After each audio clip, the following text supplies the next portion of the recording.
السلام علیکم ورحمۃ اللہ وبرکاتہ۔ بسم اللہ الرحمن الرحیم۔ ربی اشرح لی صدری ویسر لی امری واحلل عقدۃ من لسانی یفقہوا قولی۔ آج کا ہمارا موضوع نماز باجماعت۔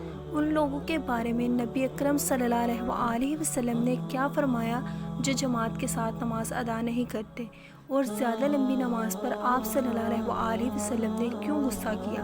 سیدنا ابن مسعود رضی اللہ تعالیٰ عنہ نے فرمایا، بے شک رسول اللہ صلی اللہ علیہ وآلہ وسلم نے ہمیں ہدایت کے طریقے سکھائے۔ ان ہدایت کے طریقوں میں یہ بات بھی شامل ہے کہ اس مسجد میں نماز ادا کی جائے جس میں اذان دی جاتی ہے، اور ایک روایت میں ہے کہ انہوں نے فرمایا، اگر تم نماز اپنے اپنے گھروں میں پڑھو گے جیسے جماعت سے پیچھے رہنے والا یہ شخص اپنے گھر میں پڑھ لیتا ہے، تو تم اپنے نبی اکرم صلی اللہ علیہ وآلہ وسلم کی سنت چھوڑ دو گے، اور اگر نبی کی سنت چھوڑ دو گے تو گمراہ ہو جاؤ گے۔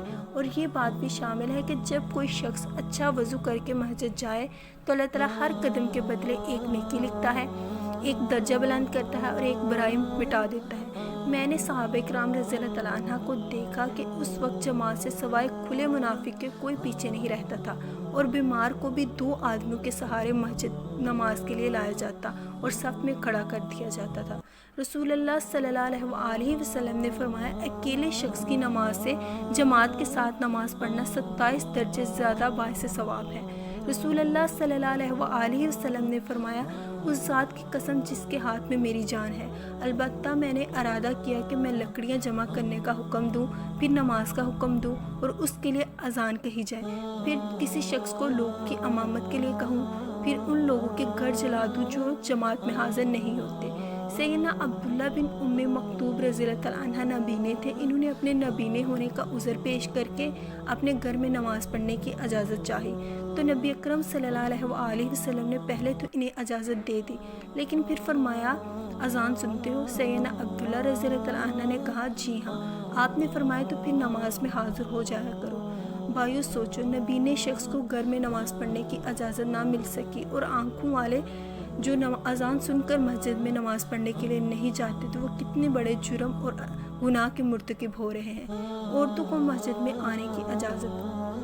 رسول اللہ صلی اللہ علیہ وآلہ وسلم نے فرمایا، جب تمہاری عورت مسجد جانے کی اجازت مانگے تو اسے ہرگز منع نہ کرو۔ سیدنا ابن عمر رضی اللہ تعالیٰ عنہ سے روایت ہے کہ نبی اکرم صلی اللہ علیہ وآلہ وسلم نے فرمایا، جب تم اپنی عورتوں کو نماز پڑھنے کے لیے مسجد میں آنے سے منع نہ کرو، اگرچہ ان کے گھر ان کے لیے بہتر ہے۔ عورتوں کو خوشبو لگا کر مسجد جانے کی ممانعت ہے۔ نماز باجماعت کے دیگر مسائل۔ رسول اللہ صلی اللہ علیہ وآلہ وسلم نے فرمایا، جب جماعت کے لیے اقامت کہہ دی جائے اور کسی شخص کو پیشاب وغیرہ کی حاجت ہو تو پہلے اس سے فراغت حاصل کرے، پھر نماز پڑھے۔ نبی اکرم صلی اللہ علیہ وآلہ وسلم نے فرمایا، جو شخص اذان سن کر مسجد میں جماعت کے لیے نہ پہنچے اور گھر میں نماز پڑھ لے، اس سے نماز قبول نہیں کی جاتی، الا یہ کہ کوئی عذر ہو۔ جس جگہ 3 آدمی ہوں اور وہ جماعت سے نماز نہ پڑھیں تو ان پر شیطان غالب ہوتا ہے۔ رسول اللہ صلی اللہ علیہ وآلہ وسلم نے فرمایا، اگر شام کا کھانا سامنے لگا دیا جائے اور نماز کی اقامت ہو جائے تو پہلے کھانا کھاؤ، اور کھانا کھانے میں جلدی نہ کرو یہاں تک کہ اس سے فارغ ہو جاؤ۔ سیدنا عبداللہ بن عمر رضی اللہ تعالیٰ عنہ کے سامنے کھانا رکھ دیا جاتا اور جماعت بھی کھڑی ہو جاتی تو وہ اس وقت تک نماز کے لیے نہ آتے جب تک کھانے سے فارغ نہ ہو جاتے، حالانکہ وہ امام کی قرات بھی سن رہے ہوتے تھے۔ نہایت شدید سردی اور بارش کی رات میں رسول اللہ صلی اللہ علیہ وآلہ وسلم نے گھروں میں نماز پڑھنے کی اجازت دے دی۔ زیادہ لمبی نماز پر نبی اکرم صلی اللہ علیہ وآلہ وسلم کا غصہ۔ سیدنا ابو مسعود انصاری رضی اللہ تعالیٰ عنہ روایت کرتے ہیں کہ میں نے رسول اللہ صلی اللہ علیہ وآلہ وسلم کو کسی وضع میں اتنے غصے میں نہیں دیکھا جتنا لمبی نماز پڑھانے والوں پر اس دن دیکھا۔ آپ نے فرمایا، تم لمبی نمازیں پڑھا کر لوگوں کو نفرت دلانے والے ہو۔ سنو، جب تم لوگوں کو نماز پڑھاؤ تو ہلکی پڑھاؤ، اس لیے کہ ان نمازوں میں ضعیف، بوڑھے اور حاجت مند بھی ہوتے ہیں۔ سیدنا عثمان بن ابو العاص رضی اللہ تعالیٰ عنہ روایت کرتے ہیں کہ مجھے رسول اللہ صلی اللہ علیہ وآلہ وسلم کی آخری وصیت یہ تھی کہ جب تم لوگوں کی امامت کرو تو انہیں نماز ہلکی پڑھاؤ، کیونکہ تمہارے پیچھے بوڑھے، مریض، کمزور اور کام کاج والے لوگ ہوتے ہیں، اور جب اکیلے نماز پڑھو تو جس قدر چاہے لمبی پڑھو۔